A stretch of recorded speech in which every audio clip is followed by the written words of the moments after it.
যেহেতু রাউল্টের বাষ্পচাপের অবনমন সংক্রান্ত সূত্রটি বলেছিলাম, সূত্রের সীমাবদ্ধতা বলেছিলাম এবং সূত্রের গাণিতিক রূপ দেখিয়েছিলাম, তাই আজকে আমরা পরের সূত্র, রাউল্টেরই সূত্র, পরের সূত্র রাউল্টের সূত্র স্ফুটনাঙ্কের উন্নয়ন সংক্রান্ত রাউল্টের সূত্র পড়ব। দ্যাট মিন্স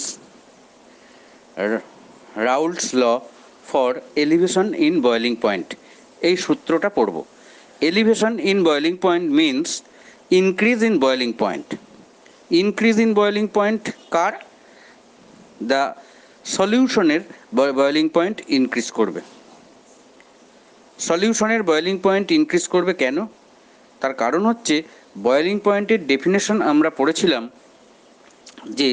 যে উষ্ণতায় স্থির চাপে কোনো তরল সমগ্র অংশ থেকে ফুটতে শুরু করে সেই উষ্ণতাকেই বলা হয় ওই তরলের স্ফুটনাঙ্ক।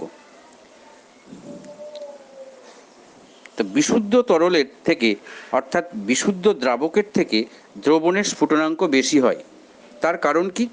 তার কারণ হচ্ছে বিশুদ্ধ দ্রাবকের চেয়ে দ্রবণের বাষ্পচাপ কমে যায়, আমরা জানি, এবং বাষ্পচাপের সঙ্গে স্ফুটনাঙ্কের একটা সম্পর্ক আছে। এইটুকু শুনে নাও, তারপরে আমি দেখাচ্ছি এবং ছবি পাঠাচ্ছি।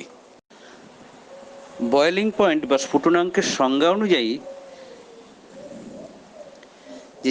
যে উষ্ণতায় কোনো নির্দিষ্ট তরলের থেকে উৎপন্ন বাষ্পচাপ বায়ুর চাপের সঙ্গে সমান হয়, সেই উষ্ণতাকে বলা হয় ওই তরলের স্ফুটনাঙ্ক, অর্থাৎ the temperature at which the vapor pressure of the solution becomes equal to the external pressure or air pressure is known as boiling temperature.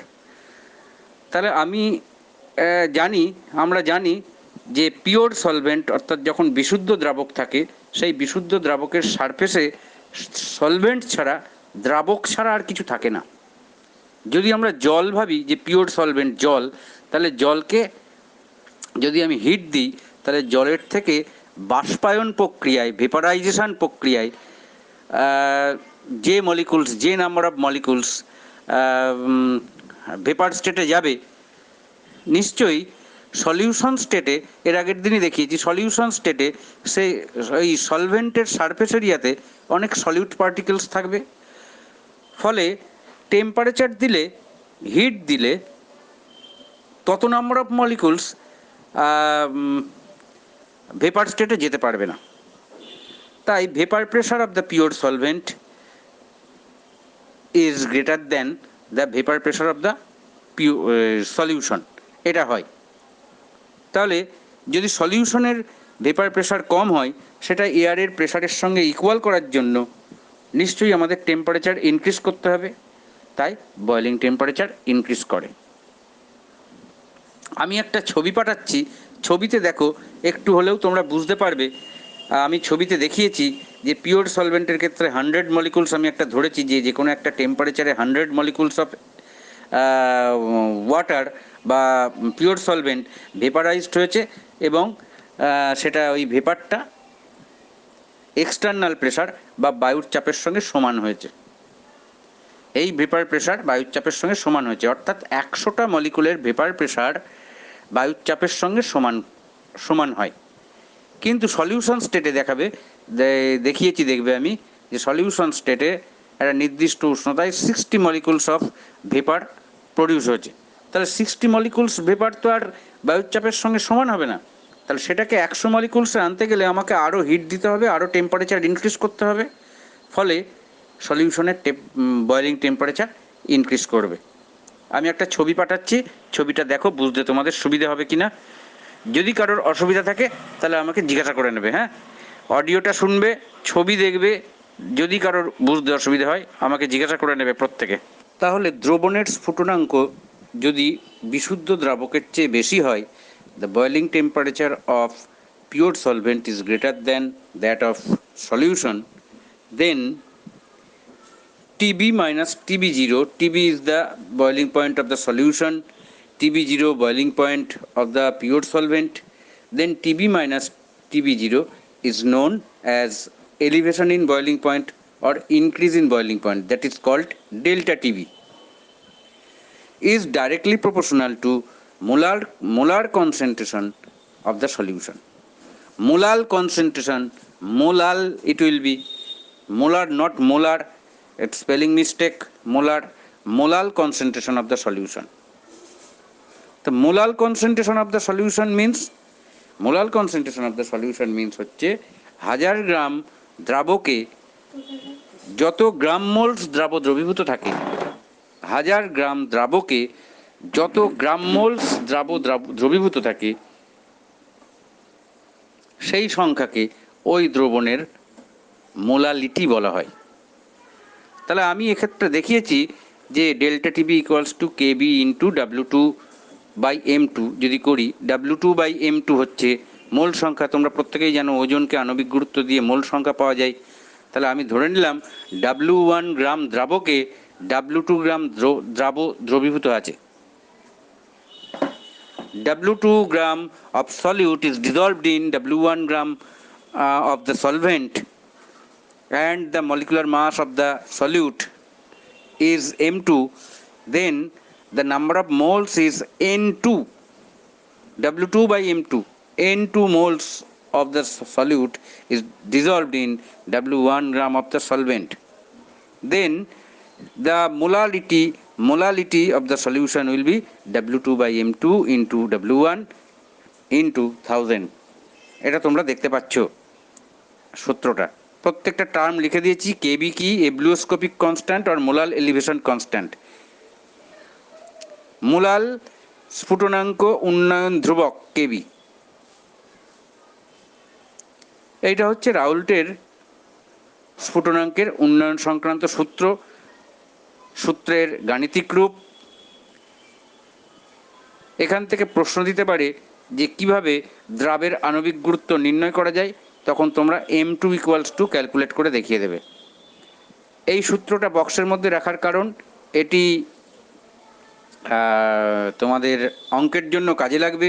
কখনো যদি বিশুদ্ধ দ্রাবকটা জল বলে দেয়, অ্যাকোয়াস সলিউশন জলীয় দ্রবণ যদি বলে দেয়, তাহলে বুঝতে হবে জলের স্ফুটনাঙ্ক 100 ডিগ্রি ধরতে হবে, সেটা কিন্তু কোথাও বলে দেওয়া থাকবে না। অর্থাৎ for that time, if the solution is aqueous, that time TB0 will be 100, that means 100 plus 273, 373 it will be. T always will be in Kelvin scale, T কিন্তু সবসময় কেলভিন স্কেলেই আনতে হবে, ঠিক আছে? তো এই সূত্রটার রেসপেক্টে যদি রাউল্টের সূত্রের ব্যতিক্রম বা সীমাবদ্ধতা বলা হয়, আগের দিন যা যা বলেছি আজকেও তাই ক্ষেত্রেই একই রকম থাকবে। তাহলে কারোর কোনো প্রবলেম আছে কি না রাউল্টের সূত্রের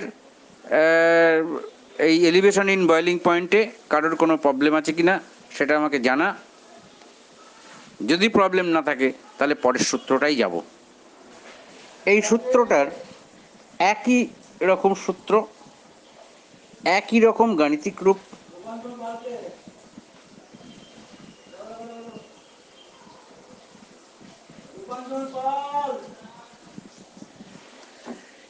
একই সূত্র এবং একই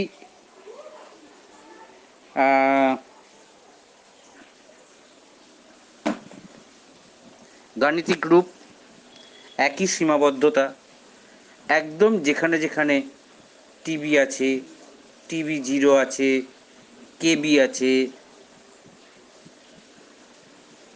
M আছে, W2, W1, M2 সব একই রকম হবে।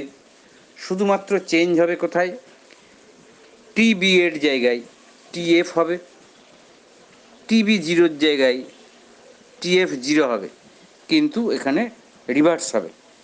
হিমাঙ্কের অবনমন সংক্রান্ত রাউল্টের সূত্র, অর্থাৎ TF0 বেশি। বিশুদ্ধ দ্রাবকের হিমাঙ্ক সলিউশনের হিমাঙ্কর থেকে বেশি, অর্থাৎ TF0 is greater than TF, তাই TF0 minus TF directly proportional to m. That is why delta TF equals to KF into m. তারপরে যেরকম যেরকম সূত্র TF সেই রকমই হবে, শুধু বি এর জায়গায় এফ বসবে, বাদ বাকি সব সেম। টু দিয়ে সবসময় জানবি যেখানে যেখানে টু আছে সেখানে সেখানে সব সলিউট, সেগুলো সব সলিউটের জন্য। ওয়ান দিয়ে যেগুলো রিপ্রেজেন্ট করেছে সব সলভেন্টের জন্য। K F is cryoscopic constant or molal depression constant. Molal হিমাঙ্ক অবনমন ধ্রুবক হচ্ছে কেএফ, একদম same. Raoult's law of depression in freezing point একদম সেম। তাই আমি আর এটাকে বেশি এক্সপ্লেনেশন করলাম না, তোরা নিশ্চয়ই বুঝতে পারছিস। যদি যদি মোলাল এই depression in freezing point of Raoult's law, এটাতে যদি কারোর কোনো প্রবলেম থাকে তাহলে আমাকে জানা, আমি একটু দেখিয়ে দেবো। এবার আমরা একটু পরের লয়ের দিকে যাই। এতক্ষণ পর্যন্ত আমরা রাউলস ল পড়লাম, রাউলস লয়ের তিনটে ল পড়লাম, তাদের ম্যাথামেটিক্যাল ফর্ম পড়লাম, তাদের সীমাবদ্ধতা পড়লাম, তাদের কোনটা কি টার্ম, তাদের কারণ, সব কিছু জানলাম। এইবার আমরা চলে যাই অসমোটিক প্রেশার। আমরা প্রত্যেকেই পরিচিত অসমোসিসের সঙ্গে। অসমোসিস বা অভিশ্রবণের সঙ্গে আমরা প্রত্যেকেই পরিচিত, সেটা কেমিস্ট্রি হোক বা বায়োলজি হোক, অসমোসিস কথাটা আমরা পড়েছি। অসমোসিস মানে অভিশ্রবণ। তো অভিশ্রবণ প্রক্রিয়াকে বন্ধ করতে যে ন্যূনতম প্রেশার লাগে সেটাকেই বলা হয় osmotic pressure. The minimum pressure exerted to opposite of osmosis to stop the osmosis is known as osmotic pressure. তা এই অসমোটিক প্রেশারের সংক্রান্ত van't Hoff's law of osmotic pressure, osmotic অভিশ্রবণ চাপ সংক্রান্ত ভ্যান টপের সূত্র আছে। ভ্যান টপের তিনটে স্টেপের সূত্র আছে। ভ্যান টপের সূত্র তিনটে স্টেপে আছে। সেই সূত্রগুলি আমি একটি ছবিতে পাঠালাম এবং তারপরে কোনটা কি টার্ম সেটা আমি বলে দিচ্ছি। ওই সূত্রতে পাই বলে একটা টার্ম আছে। পাই হচ্ছে অসমোটিক প্রেশারকে ডিনোট করে, সি কনসেন্ট্রেশন, টি হচ্ছে অ্যাবসলিউট টেম্পারেচার ইন কেলভিন। তিনটে সূত্র দেওয়া আছে। প্রথম সূত্র pi directly proportional to T, C when T is constant অর্থাৎ at a particular temperature the osmotic pressure is directly proportional to the concentration. Second law, at a constant concentration the osmotic pressure is directly proportional to absolute temperature, পরম উষ্ণতার সমানুপাতিক। আর third ল লেখা আছে, লিখে দিয়েছি, if the concentration of the different solutions are same at a constant temperature then pi will be same for all the solutions.